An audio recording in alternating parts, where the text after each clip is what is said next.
c'est là qu'on en arrive au RIC.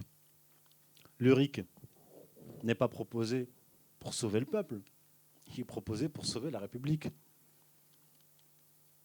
Le RIC, c'est quoi? C'est une nouvelle chimère démocratique pour régénérer la démocratie. Et on doit régénérer la démocratie parce que l'on doit régénérer la République. Et parce que vous devez payer la dette. La banque et la République sont un couple indissociable. Rentrons dans le détail. Au nombre des chimères démocratiques, l'on peut compter le référendum d'initiative citoyenne, le dernier piège tendu aux Français pour réactiver la croyance en la démocratie. La Constitution française prévoit actuellement 4 cas de référendum. Je vais vite et je ralentis pour les points importants. Pour l'adoption d'un projet de loi portant sur l'organisation des pouvoirs publics, sur des réformes relatives à la politique économique, sociale ou environnementale de la nation et aux services publics qui y concourent, article 11 de la Constitution. Pour l'adoption d'un projet de loi tendant à autoriser la ratification d'un traité, toujours l'article 11. Pour la révision de la Constitution, article 89. Toutefois, aucune révision constitutionnelle, même approuvée par référendum, ne peut porter sur la forme républicaine du gouvernement. La forme républicaine du gouvernement. Au niveau local, pour soumettre la décision des électeurs d'une collectivité territoriale un projet d'acte relevant de sa compétence. Article 72.1. Lors de la révision de la Constitution en 2008, l'article 11 de la Constitution a été complété afin de permettre théoriquement un référendum à l'initiative du peuple. Vous voyez qu'ils ne vous ont pas attendu. Plus précisément, un cinquième des membres du Parlement soutenu par un dixième des électeurs inscrits sur les listes électorales, soit au moins 185 députés ou sénateurs sur 925 et plus de 4,5 millions d'électeurs. Mais cet article interdit d'abroger par référendum une loi récemment votée. Cette disposition est entrée en vigueur en 2015 et n'a jamais été appliquée. Cette révision de la Constitution a également conduit à un apport à l'article 4 qui garantit les expressions pluralistes des opinions et la participation équitable des partis et groupements politiques à la vie démocratique de la nation, blablabla. Bla bla. À quoi s'ajoute l'article 51.1 qui oblige de reconnaître des droits spécifiques aux groupes d'opposition de cette Assemblée ainsi qu'à ces groupes minoritaires. Une révision de la Constitution qui tend donc vers plus de démocratie directe et de pluralité d'opinions politiques. On a vu ce que ça a donné ces 10 dernières années. Or, cette révision intervient sous le mandat de Nicolas Sarkozy. Période où le pouvoir s'est encore plus concentré dans les mains de l'oligarchie, qui a porté Sarkozy au pouvoir, où les inégalités sociales ont été exacerbées, où la finance a été choyée, notamment durant la crise financière de fin octobre 2008, avec le renflouement des banques par l'État français avec l'argent du contribuable et sans aucune contrepartie. Détail. L'État français a investi de pseudo-fonds propres. En réalité, il s'agissait d'un prêt sur 5 ans. Un prêt donc à hauteur de 10,5 milliards d'euros accordé à 6 banques. BNP Paribas, je dis ça pour les gilets jaunes, BNP Paribas, Crédit Agricole, Banque Populaire, Crédit Mutuel, Société Générale, Caisse d'épargne, qui ne donnait par conséquent à l'État aucun pouvoir décisionnel. Alors que c'était l'occasion de racheter ces banques avec 1 euro symbolique.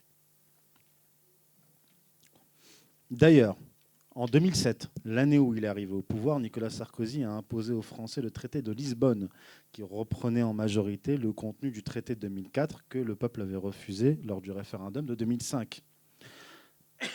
La démocratie, vous l'avez compris, est donc un faux semblant, une illusion, une incantation, raison pour laquelle l'oligarchie n'est pas fondamentalement opposée au RIC. D'ailleurs, le 3 décembre 2018, ça faisait à peu près 2 semaines que le mouvement des Gilets jaunes avait démarré. C'était le 17 novembre. 3 décembre 2018, en pleine crise, le député Les Républicains du Vaucluse, Julien Aubert, secrétaire général adjoint du parti, a déposé une proposition de loi pour assouplir l'article 11 en abaissant le seuil de signature à 1,5 million de citoyens et celui des parlementaires à l'initiative de la procédure à 4 députés ou 4 sénateurs de 4 groupes différents. Aussi, le journal Le Monde, vous savez à qui il appartient.